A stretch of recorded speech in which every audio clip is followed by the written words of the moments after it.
Today we're going to instruct you on how to set up an inflatable dome tent.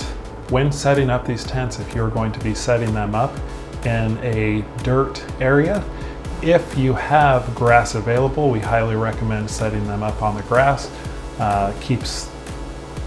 It prevents the tent from getting dusty and dirty. You can also set them up on concrete or asphalt. Shouldn't have any problem damaging the tent doing that. You'll want to unfold the tent and unroll it and start to lay it out. If the tent is a 10 by 10 tent, you can definitely set it up in a 10 by 10 space, but it is much easier if you have more space to work with.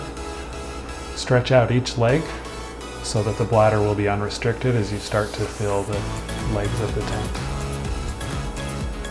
On the inflatable dome tents, each leg has an individual bladder. Go around to each leg and make sure that the main valve is screwed in to the plug. There will also be a top cover on each plug. Make sure that those are undone so that you will be able to access the one-way valve and blow up the legs.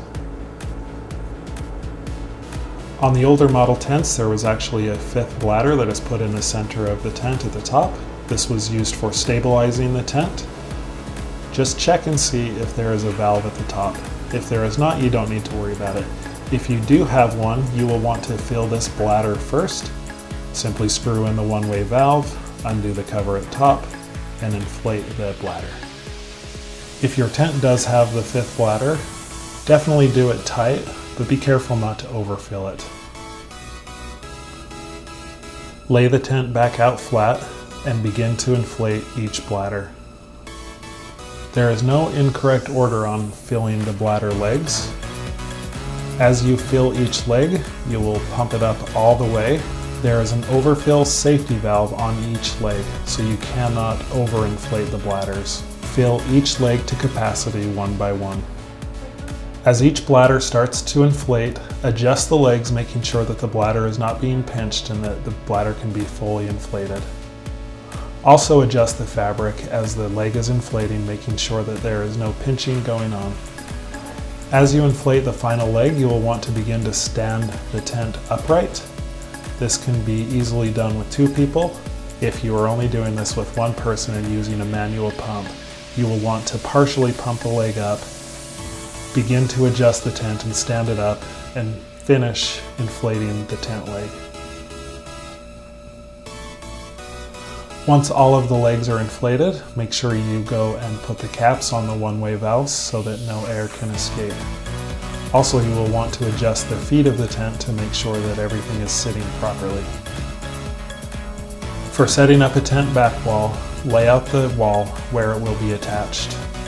The walls on the inflatable dome tents can be reversed front to back and back to front. Using the zipper, attach the wall to the canopy of the leg.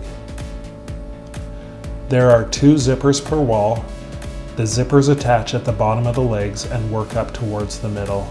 Once you have done one side, simply repeat the process on the other side of the wall. If you have a 17 by 17 size tent or larger, you will likely need a ladder or something to stand on in order to reach the top of the zippers. Once the wall is fully attached, readjust the feet to make sure that the wall is being pulled tight and looks nice. If you are going to be using your inflatable tent outside, once you have the tent up and placed, you will want to use the D-rings or the tie-off points to anchor your tent. In order to install an inflatable dome tent awning, lay out the awning where it will be attached to the tent. The inflatable tube will be on the outside, and the zipper will be closest to the tent itself.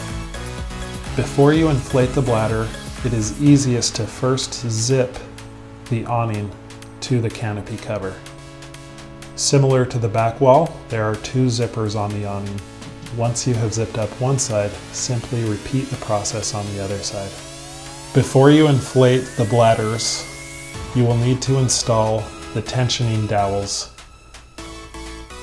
First, locate where the dowels will be inserted. This can be done. There is a sew line on the outside. On the underside, there is a pouch with On the underside, there is a Velcro pouch that you will need to locate. Simply undo the Velcro, pinch the pouch in order to create an opening for the dowel. The pouch is pretty tight. It can be a little tricky to get the dowel in there. This is done to help hold tension on the awning, helping it to look as good as possible. Some of the larger awnings have multiple dowels that will go into the awning. Insert the dowel until it cannot be inserted any farther. You know it is fully inserted when you can completely wrap the Velcro cover over it. Once you have inserted all of the dowels, it is time to begin filling the bladders. On some of the smaller awnings, there is a support bladder in the middle that will connect to the inside center of the tent.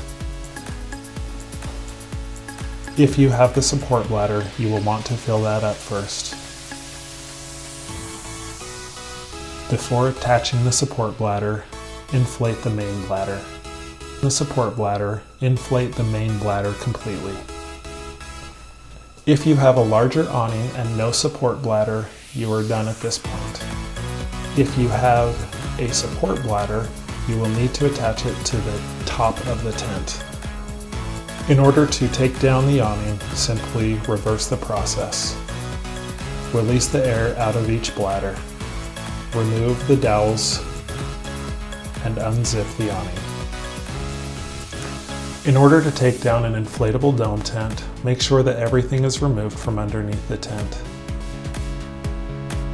Unscrew each valve, letting all of the air out of each leg.